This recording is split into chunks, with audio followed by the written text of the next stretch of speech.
Olá para você que está vivendo a Semana Santa ligadinho aqui na programação da TV Pai Eterno. Está começando mais um Conhecimento da Fé, este programa feito com muito carinho, dedicado à catequese, ao aprofundamento de temas relativos à fé cristã. Muito obrigado pela sua audiência, muito obrigado a oportunidade que você nos dá de entrar aí na sua casa, no seu trabalho, onde quer que você esteja, durante este tempo da grande semana, acompanhando a nossa programação.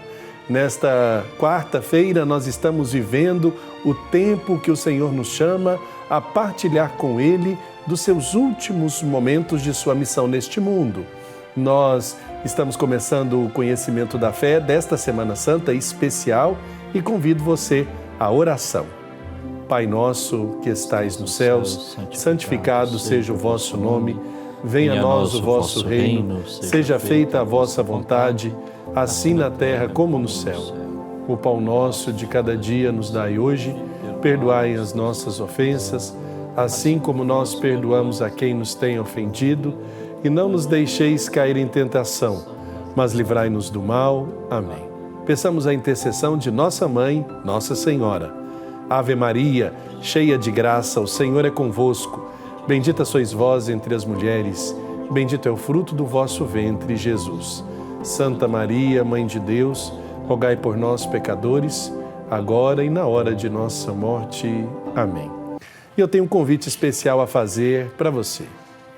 Entre em contato hoje mesmo com a nossa central de relacionamento para enviar a sua mensagem ou o seu pedido de oração. Você também pode participar da nossa programação através das redes sociais, @Basílica Pai Eterno, ou acessar o nosso portal, paieterno.com, e contribuir com a construção do novo santuário.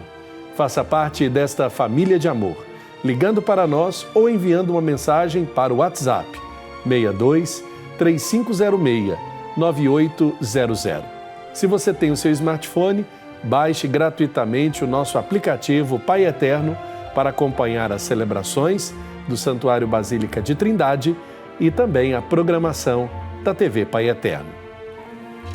O Tríduo Pascal é o período mais importante do ano litúrgico. Ele celebra o cerne da fé cristã, a paixão, morte e ressurreição de Jesus Cristo. O termo tríduo significa os 3 dias, mas liturgicamente é uma única grande celebração em 3 momentos interligados. Ele começa na tarde da Quinta-feira Santa e termina na manhã do Domingo de Páscoa. E para aprofundarmos mais sobre este tema, nós temos a alegria de receber um convidado que vocês já conhecem aqui no Conhecimento da Fé. Dom Danival Milagres, bispo auxiliar da Arquidiocese de Goiânia. Dom Danival, bem-vindo. Obrigado. Uma saudação a todos que nos acompanham neste momento. Começando aí já desejando também um bom Tríduo Pascal ao senhor, né, que Obrigado. Com certeza está envolvido aí com as celebrações. Mas a gente começa falando justamente sobre essa expressão. Por que da importância, da relevância deste tempo chamado Tríduo Pascal? Então, o Tríduo Pascal é o coração, podemos dizer assim, da nossa Semana Santa. Toda a finalidade da caminhada longa que nós fizemos, desde a quarta-feira de cinzas, culmina nesta grande celebração do Tríduo Pascal. Porque a preparação que nós fizemos ao longo da Quaresma foi em vista de celebrarmos o mistério da paixão, morte e ressurreição de Jesus, que é celebrado ao longo desses 3 dias, numa única celebração, vamos dizer assim, estendida ao longo de 3 dias, né? Que é a Páscoa do Senhor. Portanto, o Tríduo Pascal, ele é o coração da Semana Santa e é o ponto alto de toda a nossa caminhada quaresmal. A gente pode entender a Quaresma, esse tempo tão importante, né, que nos conduz para a Semana Santa, como um grande retiro popular para o nosso povo, para as nossas comunidades. O intuito da Quaresma é, de fato, nos aproximar desta consciência de que nós precisamos nos converter, não descuidar da nossa vida cristã e nos aproximar dos mistérios da entrega de Jesus? Sem dúvida, porque antigamente o tempo da Quaresma era a preparação imediata para a acolher os sacramentos da iniciação à vida cristã. Na grande vigília pascal, ou seja, dentro do tríduo, celebrava o mistério não só da morte e ressurreição de Jesus, mas neste mistério nós então acolhíamos aqueles que viviam naquele momento a experiência de serem inseridos neste mistério de Cristo, ou seja, os catecúmenos. Eles eram então naquela noite santa da vigília pascal, eles eram batizados, crismados e participavam pela primeira vez do banquete da Eucaristia. Vou aproveitar a oportunidade, sim. O senhor falou catecúmenos, né? Sim. Essa expressão talvez não seja tão comum no dia a dia das nossas comunidades. O senhor podia explicar quem é um catecúmeno? Então, o catecúmeno é aquela pessoa que ainda não é batizada e que se preparou dentro de um determinado tempo para receber os sacramentos da iniciação à vida cristã, batismo, crisma e Eucaristia. Então, a Quaresma, ela tinha como finalidade acolher no tríduo pascal, sobretudo na vigília, aqueles que iriam ser batizados, crismados e iam participar pela primeira vez do banquete da Eucaristia. Mas nós que já fomos batizados, que já fomos crismados, já recebemos a nossa primeira comunhão, todos os batizados, ou seja, nós cristãos ao longo da Quaresma, vivemos uma preparação, fazendo uma caminhada de conversão em vista da renovação das promessas batismais que se dão de fato na noite da vigília pascal. Então a caminhada quaresmal, Padre Hélio, de fato, tem como objetivo nos conduzir à conversão para o aprofundamento da nossa fé. Então é uma caminhada que tem como grande objetivo amadurecer a fé. Outro objetivo, consequência desta experiência do amadurecimento da fé, o crescimento espiritual, né? Para vivermos o compromisso de uma vida nova. Todos nós batizados vamos renovar os compromissos batismais na vigília pascal. Portanto, como é que nós nos preparamos para essa grande festa? Vivendo a caminhada quaresmal através da oração, penitência, jejum, a prática da esmola, da caridade, como assim fomos exortados ao longo de todo o tempo da Quaresma, iluminados também pela campanha da fraternidade, para chegarmos nesta grande semana que estamos vivendo, com o coração convertido, depois de passarmos pela experiência também do perdão de Deus, aí sim nós podemos, na noite da vigília pascal, renunciar a tudo aquilo que nos distancia de Deus e renovar a nossa fé para assumir uma vida nova. Nós podemos dizer então que quem participa, né, nas paróquias, nas comunidades, das celebrações deste tempo do Tríduo Pascal, tem a oportunidade de ver uma catequese prática, ali contemplando os gestos rituais, as perícopes da Palavra de Deus, que são muito ricas, né? São celebrações que têm todo um contexto espiritual para ajudar a cada um de nós a nos aprofundarmos nesse mistério da redenção. Justamente, se trata de repetição. E a Semana Santa também não é uma encenação da paixão, morte e ressurreição de Jesus. Tem gente que pensa, basta participar de alguma celebração na qual se faz uma encenação da morte, da paixão, morte de Jesus, então participei da Semana Santa. Não, nós não fazemos teatro na Semana Santa, nós atualizamos. A palavra atualizar é a tradução da palavra fazer isso em memória.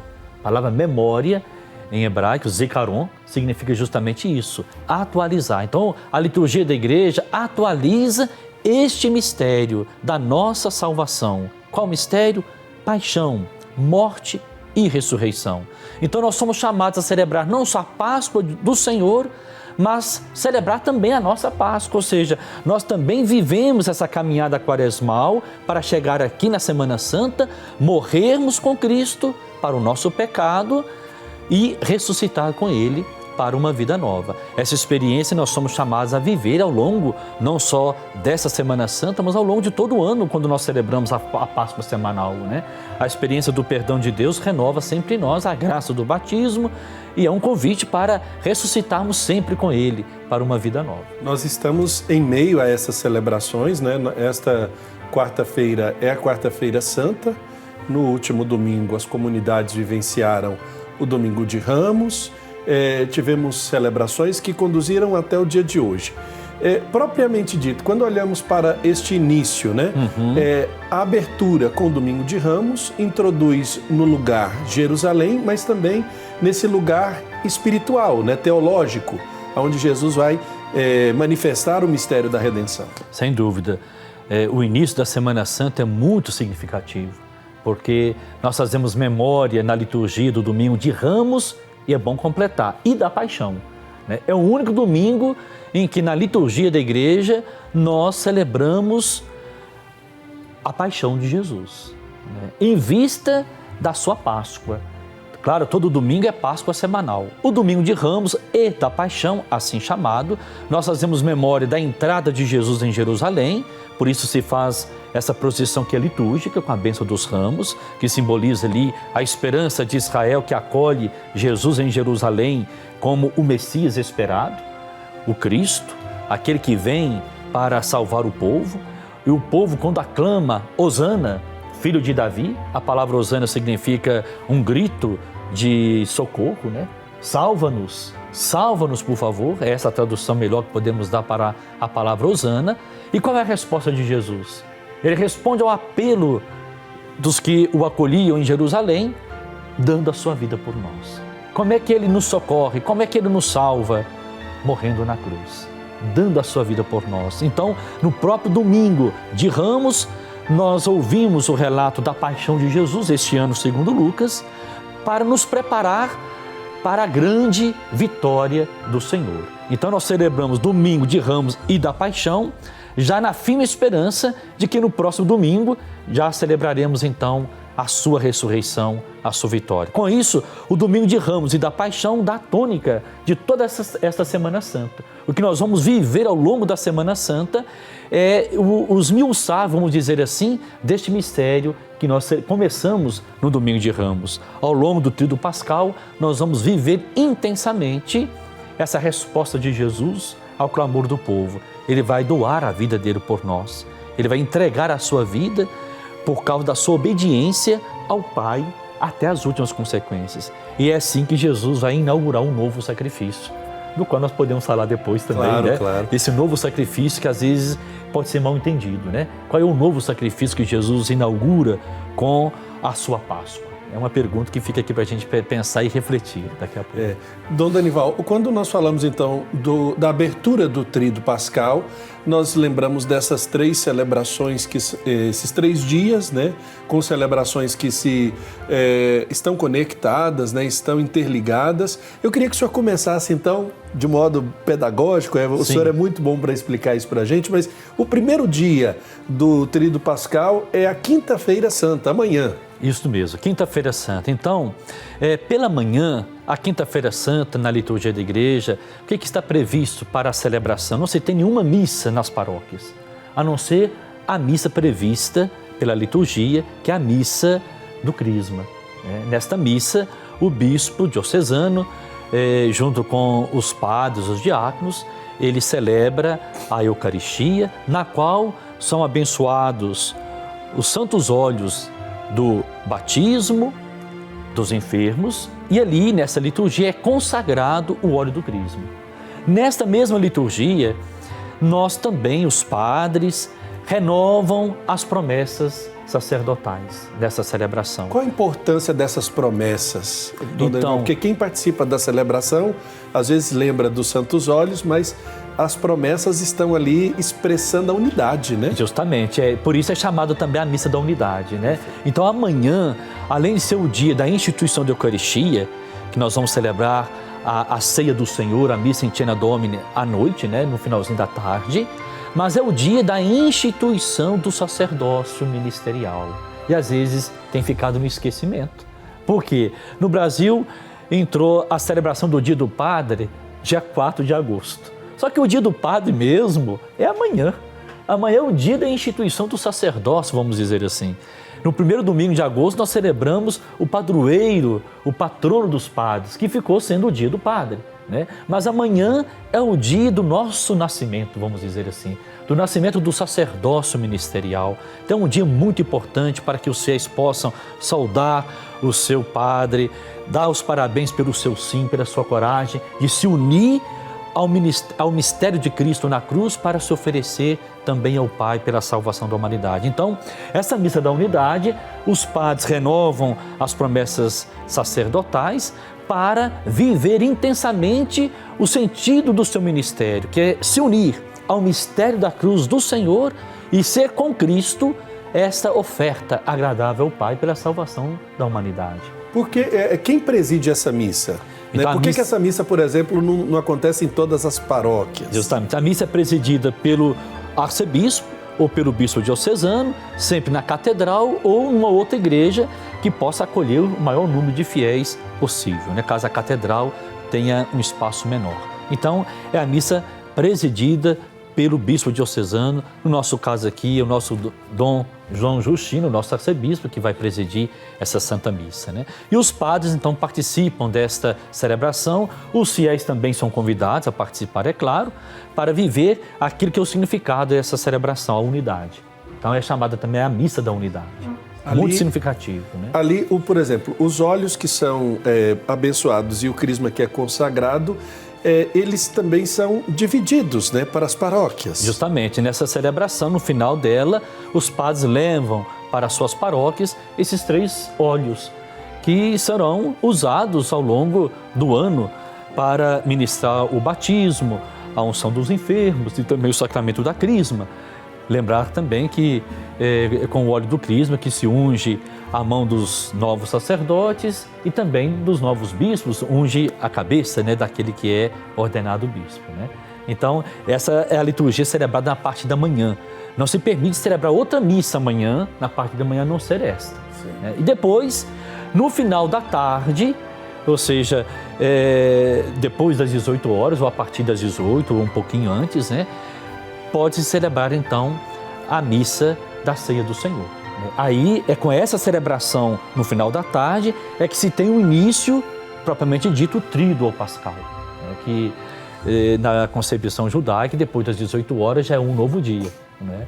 Então, até alguns podem confundir, mas o tríduo é quinta, é sexta e sábado, ou é sexta, sábado e domingo? Né? Essa confusão pode ter, mas na verdade se une esses dias todos, porque depois das 18 horas, a quinta-feira, na cultura judaica já é sexta-feira, né? Vamos dizer assim, e também nós iniciamos então, propriamente dito, o tríduo pascal, com a celebração da Ceia do Senhor, na qual nós lembramos a instituição da Eucaristia e o mandamento novo do amor, que é o gesto do lava-pés. Qual que é o mandamento novo? Porque quando a gente fala da Eucaristia, as pessoas já conhecem, né? Já entendem. Isso. Talvez se dá grande atenção, né? Porque é o sacramento pelo qual nós nos preparamos nas nossas comunidades. Mas o mandamento novo...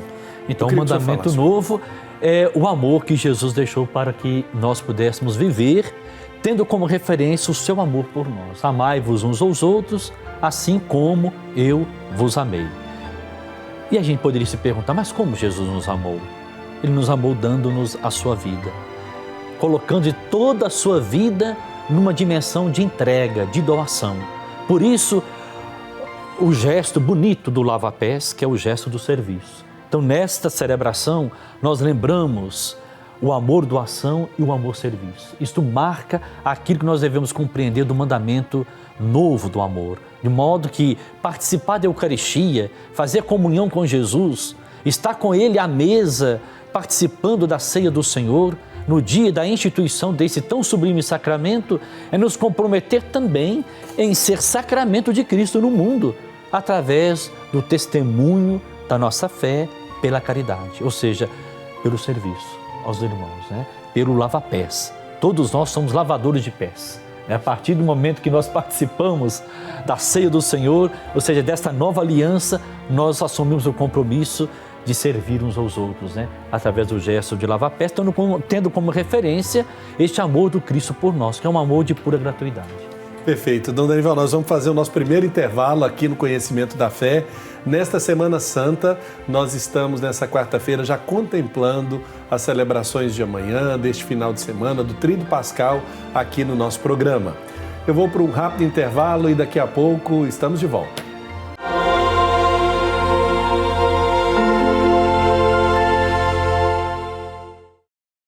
Estamos de volta com o Conhecimento da Fé desta Semana Santa. É um programa todo especial para nos ajudar, de modo catequético, a contemplarmos as celebrações do Tríduo Pascal. Este tempo tão importante que nós vivemos o mistério da redenção de Jesus. Está conosco Dom Danival Milagres Coelho, bispo auxiliar da Arquidiocese de Goiânia. Dom Danival, nós falávamos então das duas celebrações, né? Na manhã a Missa da Unidade, consagração do Crisma, bênção dos Santos Óleos, missa presidida pelo bispo, os padres renovam o seu compromisso, né? Depois, à noite, a missa do lava-pés. A missa não termina com uma bênção final, não é mesmo? Justamente, esse é um detalhe, porque como deu-se início ao Tríduo Pascal, para justamente não quebrar a unidade desses 3 dias, de sexta e também do sábado, a missa da Ceia do Senhor, ela se conclui sem dar a bênção final e nós recolhemos ali o Santíssimo Sacramento após a comunhão. Depois da oração pós-comunhão, o presidente da celebração, ele então faz o translado do Santíssimo Sacramento para uma capela chamada Capela da Reposição, onde ali será feita a adoração do Santíssimo. Pode ser até a meia-noite, tem lugar que tem costume de passar a noite toda em adoração. Então é um momento em que nós lembramos aquele encontro de Jesus na intimidade com o Pai, que os discípulos foram chamados a passar nem que seja 1 hora com Ele em oração. Então essa adoração lembra aquele momento de Jesus no Jardim das Oliveiras, em que Ele com seus discípulos se colocaram em oração. Então a liturgia da celebração da Quinta-feira Santa, ela já vai nos colocando no mistério também da paixão do Senhor. Por isso que depois, dentro da liturgia dessa Santa Missa, não se toca mais, depois do Glória, né, não se toca mais o sino, né, silencia para ser tocado depois como sinal e expressão de glória e de alegria apenas na Vigília Pascal. O altar também é desnudado, justamente, né? depois, são tirados. Justamente, bem lembrado, depois que faz o translado do Santíssimo Sacramento, então volta-se para a igreja e faz o desnudamento dos altares.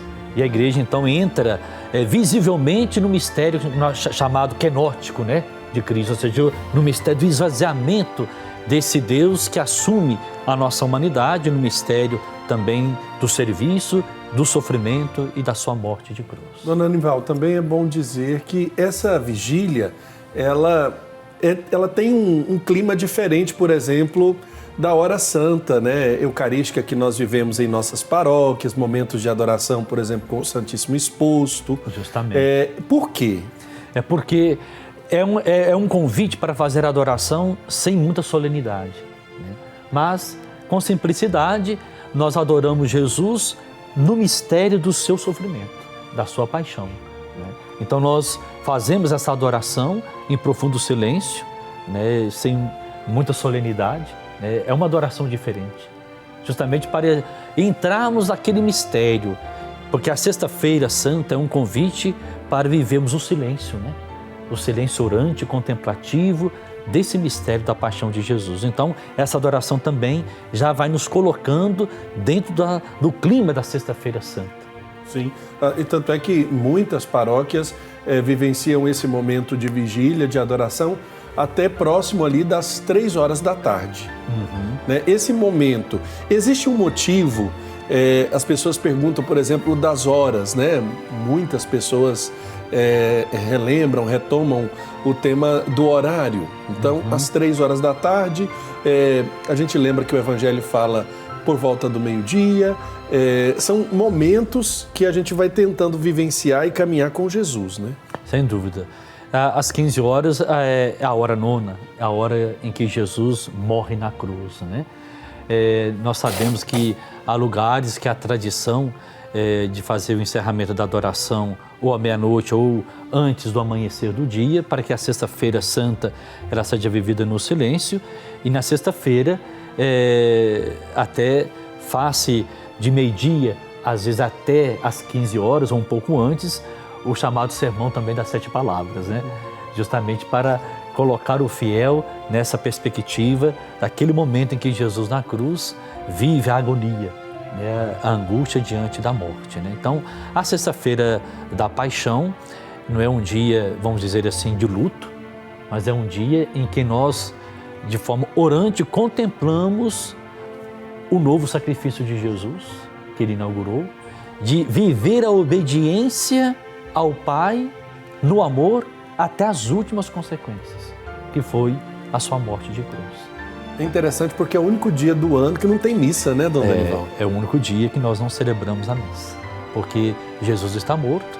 Por isso, as reservas eucarísticas conservadas na capela da reposição da missa da quinta-feira à noite, elas serão usadas depois, no momento da celebração da ação litúrgica, que é às 15 horas. Se você me perguntar, mas na sexta-feira santa, qual é o momento principal, litúrgico, em que os fiéis não poderiam faltar? É às 15 horas. Olha que importante. Eu falo isso porque às vezes as pessoas levantam de madrugada, fazem uma caminhada penitencial, fazem uma via sacra solene pela manhã, participa do Sermão das 7 Palavras, por exemplo, participa à noite nas paróquias onde tem a tradição de fazer o Sermão do Descendimento da Cruz e a procissão com a imagem de Jesus morto, mas não participa, por exemplo, das 15 horas.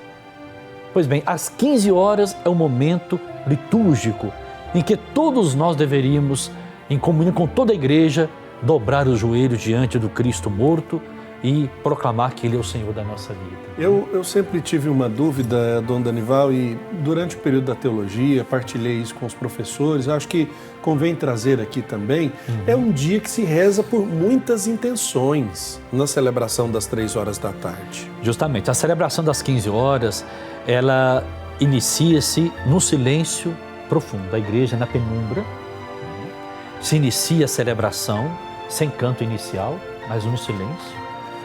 O sacerdote, diante do altar, o presidente da celebração, com os auxiliares, se prostram, né, no chão naquele momento, diante de Jesus que morre na cruz. E a celebração começa com a paixão proclamada.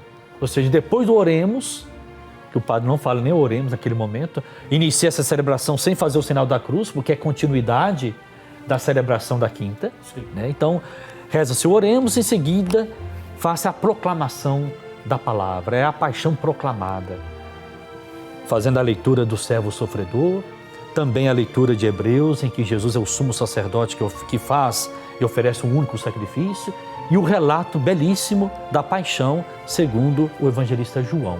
Então, essa é a primeira parte da liturgia, né? Depois, a chamada a paixão rezada, que seria nós, em comunhão com toda a igreja, fazemos a oração das 10 intenções, né? Que é a chamada oração universal. Nós rezamos não só pela igreja, mas por todo mundo, né? São as 10 intenções que a igreja reza solenemente nesta liturgia. A igreja que reza por todos, por todos, inclusive por aqueles que não creem, sim, né? Sim. Para os cristãos e para os não cristãos, para os que sofrem e tudo mais. Então é belíssimo esse momento em que nós rezamos para lembrar que Jesus veio ao mundo e morre para salvar a humanidade. Então o seu sacrifício redentor, o fruto da sua morte de cruz, é oferecido à humanidade inteira, né? Então feliz quem acolhe essa graça, né? E depois, no terceiro momento dessa liturgia, nós temos então a adoração da cruz. É um momento muito impactante. Sim, porque desnuda, né, a cruz, vai desnudando, né, o crucificado, e por isso orienta-se que tem apenas uma cruz neste dia, né? Velada, vai desvelando a cruz e vai cantando, eis o lenho da cruz, e o povo responde, vinde adoremos, né? E aquele momento, depois de desnudado o crucificado, faça o gesto de adoração. Seja o presidente que adora o crucificado, e depois os fiéis também são chamados a fazer esse gesto de adoração a Jesus crucificado, né? Então nós dobramos naquele momento os joelhos para lembrar daquela passagem do hino cristológico aos Filipenses, né? Que ele se fez servo obediente até a morte e morte de cruz. Por isso, diante dele, todo o joelho se dobra e toda língua proclama que ele é o Senhor. Então, esse é o convite. Naquele momento, a adoração da Santa Cruz é o momento de nós morrermos com Cristo para o nosso pecado e dizer, Ele é o Senhor da minha vida. Olha que importante isso, né, Dom Danival, a gente dizer para as pessoas que estão nos acompanhando, de deixar prioritariamente para participar da celebração das 3 horas da tarde. Sem dúvida. É o momento, é o ponto alto, não é? Em que a igreja toda adora o Mestre, né? O seu Senhor que morre. E a última parte da celebração é a paixão comungada, né? É quando nós, então, fazemos a parte do rito da comunhão.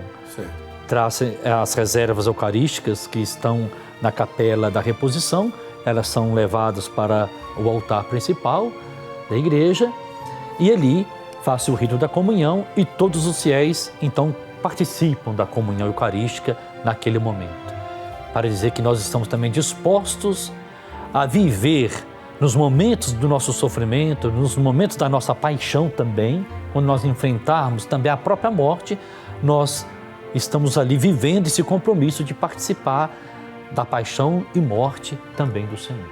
E aí a comunhão é consumida até, podemos dizer assim, para que não haja ali mais reserva, por assim mas dizer. se sobrar reserva não tem problema. Aí, não é um problema. O que é o importante é que volte com essa reserva para a capela da reposição. Certo. E não para a capela do Santíssimo da igreja. Perfeito. Porque a igreja fica... esse é um desafio, porque tem igreja, tem paróquias que não tem uma capela de reposição. Certo. Até oriento, se não tem capela de reposição, faz do salão paroquial uma capela. Sim. É melhor do que deixar o Santíssimo dentro da própria capela do Santíssimo, porque é significativo que a igreja, naquele dia, ela não tem o Santíssimo. Ela está desnuda, né? Para dizer que a igreja, ela vive esse mistério do esvaziamento. Né? A gente pode dizer que tudo isso também deseja criar no fiel sentimentos próprios, né? Todas essas celebrações, esses momentos, eles têm como intenção também suscitar sentimentos, né, no coração de quem participa deles, principalmente na sexta-feira, que é um dia assim muito... Eu me lembro, eu era bem criança, meu povo veio de Minas, a gente disse que falava baixo na sexta-feira, não podia falar alto, né? Não se tomavam refeições grandes, eram refeições mais simples e também... tudo isso para poder entrar nesse momento, né? Sim, por isso é bom lembrar que é um dia em que se torna, vamos dizer assim, a palavra obrigatória não é tão bonita, mas é o dia que a igreja recomenda que nós façamos o jejum e a abstinência de carne, né? Sim. É para vivermos, participarmos um pouquinho de uma experiência de mortificação corporal desse mistério da morte do Cristo, né? Olha que importante é isso. E aí esse jejum e a abstinência, como é que a pessoa pode viver isso, Dom? Então, quem tem menos de 60 anos e tem condições de saúde, a pessoa ela não precisa passar o dia todo sem comer nada. Certo. Ela pode abrir mão de uma refeição que ela tem durante o dia, né? E basta, né? E agora, se a pessoa tem problema de saúde, não tem como fazer o jejum, ou ela diminui um pouquinho, que ela tiver condições, ou então ela faz uma outra penitência, né, no lugar do jejum. Né? A abstinência de carne, aí essa sim é possível que todos façam, né? Claro. Essa aí basta a pessoa lembrar que se ela pode comer a carne, pode comer outro alimento para substituir a carne, né? É bom lembrar também que quem está doente fica desobrigado. Fica. Caso. Quem está doente não tem obrigação do jejum e quem tem mais de 60 anos também, né? Perfeito.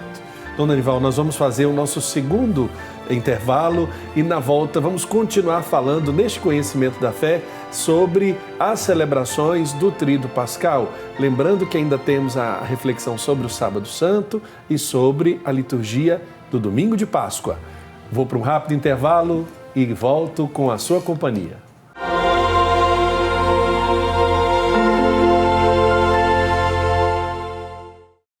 Estamos de volta com o Conhecimento da Fé desta Semana Santa, falando sobre o Tríduo Pascal, este tempo que interliga 3 dias importantes para a vivência do mistério da redenção de nosso Senhor Jesus Cristo. Está conosco Dom Danival Milagres Coelho, bispo auxiliar da Arquidiocese de Goiânia, explicando, partilhando momentos tão importantes que a liturgia nos convida a viver. Dom Danival, chegamos ao Sábado Santo, né? Um dia vamos dizer assim, de expectativa. Justamente. Durante o dia, recomenda-se também um silêncio orante. É chamado também, durante o dia do sábado, um dia também alitúrgico, como a Sexta-feira Santa. É o dia em que a única liturgia que durante o dia se faz é a liturgia das horas. Então, recomenda-se que o padre, na sua paróquia, possa juntar os fiéis para rezar, seja as laudes, seja o ofício das leituras. Nesse dia tem uma palavra muito bonita, né? Uma leitura que nos faz contemplar o Cristo naquele artigo do credo, quando ele desce à mansão dos mortos. Então é um dia muito bonito que nós meditamos esse artigo do credo, o Cristo que desce à mansão dos mortos e vive essa profunda solidariedade com a humanidade que passa também pela morte. É um dia de silêncio orante. A igreja até recomenda, os que quiserem podem também prolongar o seu jejum também nesse dia, né? Mas não é um dia assim de fazer muita algazarra, vamos dizer assim. Embora a gente sabe que na tradição popular, em alguns lugares, eles reservaram o sábado para fazer uma tradição que não é muito, digamos, cristã, vamos dizer assim. Muito feia. Muito feia, que a gente tem que purificar, né, algumas tradições, que é a questão da malhação de Judas, né? Que não tem nada a ver com a igreja, não tem nada né? a ver com a igreja, não tem nada a ver com a tradição cristã. Quem somos nós para malhar Judas, né? Então, aí acaba fazendo daquele momento quase um pequeno carnaval, né? E acaba quebrando o clima, de fato, orante e silencioso do sábado. Mas o sábado, ele vive aquela expectativa de quem? De Maria. Nós entramos também no silêncio de Maria. É algo chamado também a soledade de Maria. Então, nós lembramos no sábado, durante o dia, do silêncio e da solidão de Maria. Não uma solidão vazia, mas a solidão de quem soube viver a esperança cristã, na certeza de que o seu filho era o vitorioso, que ele haveria de vencer a morte com a sua ressurreição. Por isso o sábado entrou na tradição da igreja como dia também dedicado a Nossa Senhora. O domingo ficou sendo o dia do Senhor, o sábado o dia de Maria, por causa disso, porque contemplamos a soledade de Maria e participamos do sofrimento de Maria, mas com a esperança de que a vitória do seu filho também nos reanima na fé e nesta mesma esperança. Então o sábado ele se conclui com o quê? Com a celebração da vigília pascal. Depois das 18 horas, então, nós celebramos a maior celebração, a mãe de todas as celebrações, que é a vigília pascal, que nós podemos dividi-la em 4 grandes momentos, né? A liturgia. Que momentos são esses? Então, o primeiro momento se dá com a preparação do fogo novo e a bênção do fogo novo fora da igreja. Ali, nós percebemos a continuidade do tríduo pascal, né? Abençoa-se o fogo novo, acende-se o ciro pascal e entra-se solenemente na igreja escura, sem luz, apresentando o Cristo ressuscitado. Eis a luz de Cristo. Demos graças a Deus. E à medida que vai entronizando o ciro pascal no recinto da igreja, os fiéis vão acendendo as suas velas e a luz vai vencendo a escuridão da morte. E se conclui esse momento da liturgia da luz com a proclamação solene do Exultet, ou seja, da proclamação da Páscoa, né? Então, que é um canto que traz memória de toda a história da salvação. Então, essa primeira parte da liturgia é muito rica, porque nós vivemos essa passagem, né, do mistério da morte para a vida. Em alguns lugares se acende o fogo novo tirado da pedra. Hoje se acende normalmente, né? Mas era significativo em algumas comunidades ainda que mantém essa tradição de acender o fogo tirado da pedra. Lembrando do Cristo, o ressuscitado, que rompe a pedra do sepulcro, né? Com o brilho com a luz da sua ressurreição, né? Então tem esse significado também muito interessante, né? Então a primeira parte da liturgia da vigília é a liturgia da luz. Se nós olharmos o termo vigília, alguém vai, eu não vou na vigília pascal porque é muito longa. Mas olha, uma vigília, literalmente, quando deveria compreender-se 3 horas de celebração.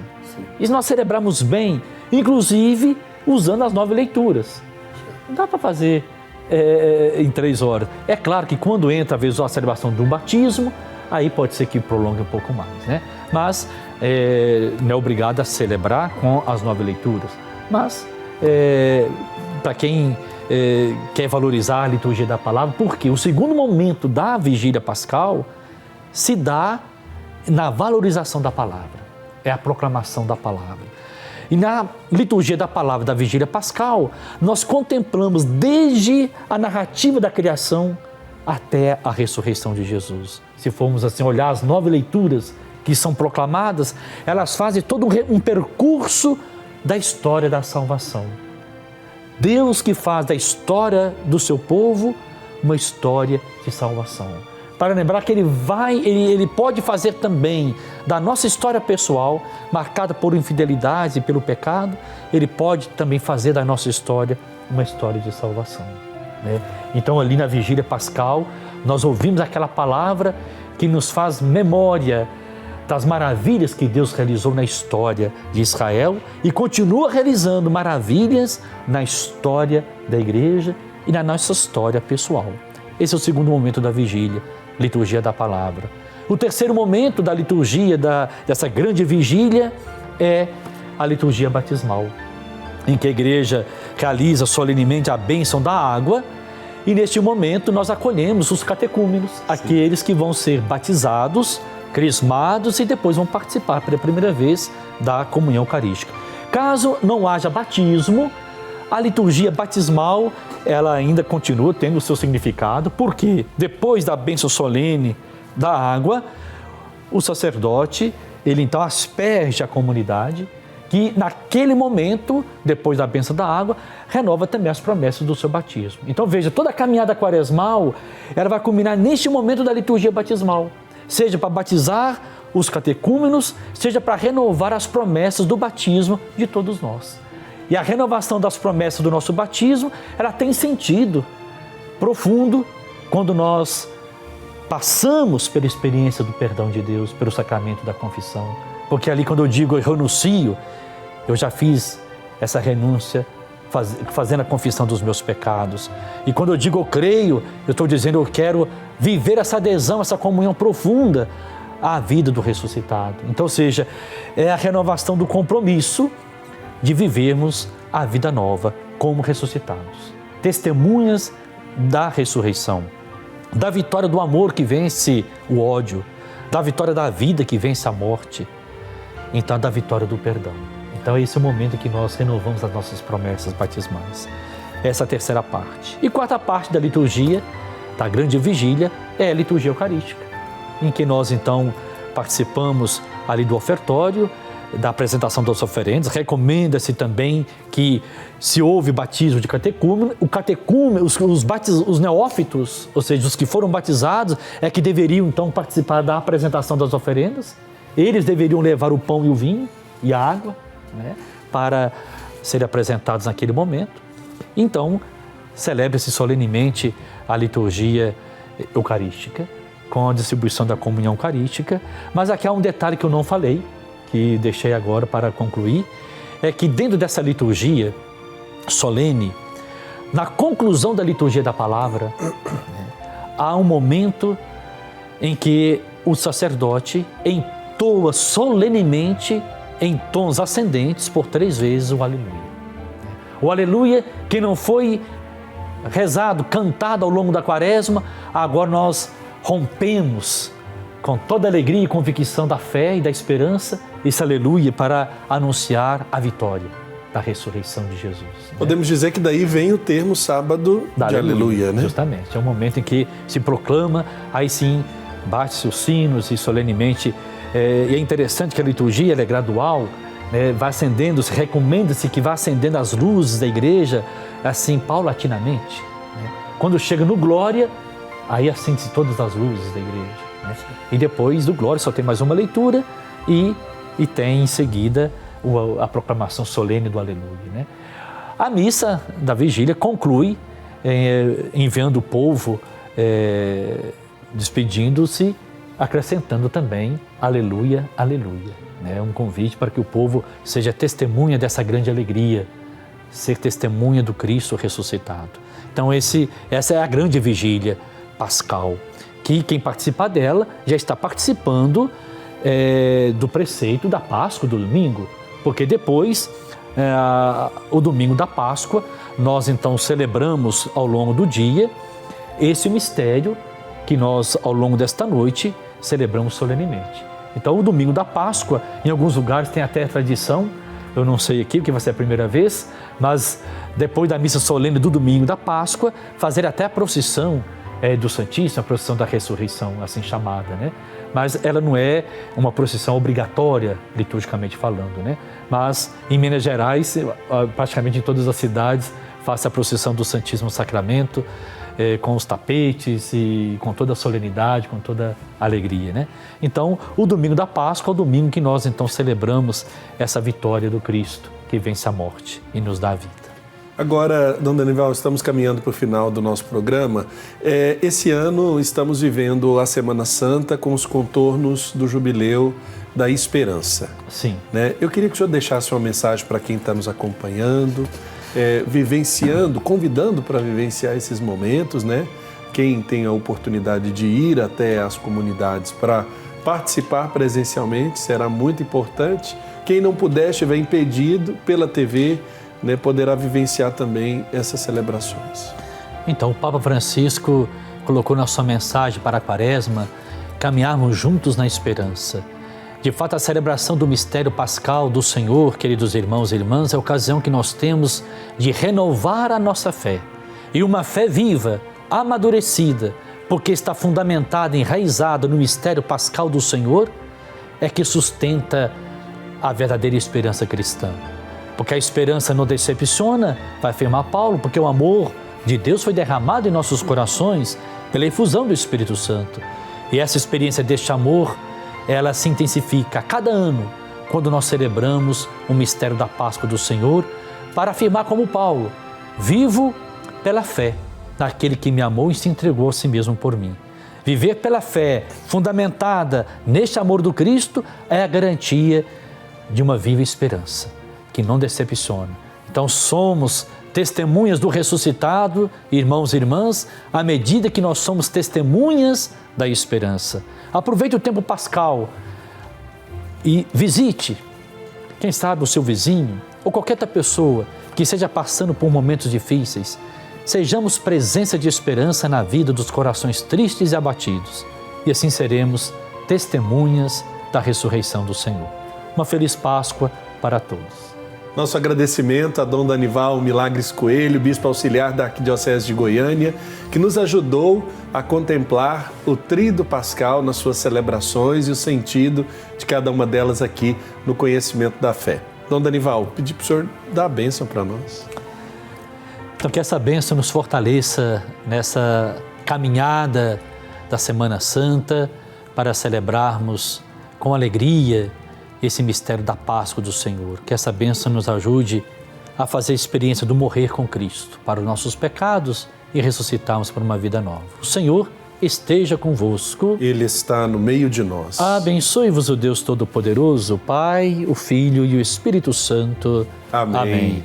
Um forte abraço para você, caro telespectador, pela oportunidade que nos deu de compartilharmos este momento de formação, de conhecimento da nossa fé. Até a próxima semana, desejando que você tenha um santo Tríduo Pascal e uma feliz e abençoada Páscoa. Forte abraço, fique com Deus.